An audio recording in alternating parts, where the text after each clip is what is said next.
तुम क्या चाहती हो मैं क्या करूँ तुबा? उसे कहूँ कि अपनी होने वाली बीवी को छोड़कर मुझसे रिश्ता जोड़ ले? खुदा के लिए बस कर दो। बैरन, ये सच है कि तुम्हें अली से बचपन से ही मोहब्बत है और बिल्कुल इसी तरह वो भी तुम्हें पसंद करता है। इतनी जल्दी फैसला लेने की जरूरत नहीं है, तुम्हें उसे एक मौका देना चाहिए और खुद को भी। मेरी बातों पर गौर जरूर करना।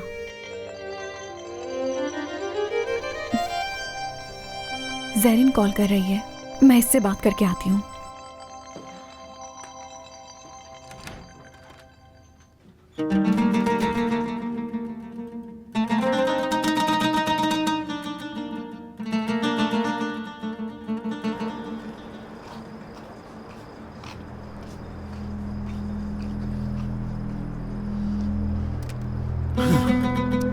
एक ना एक दिन तो तुम पकड़ी जाओगी सबा।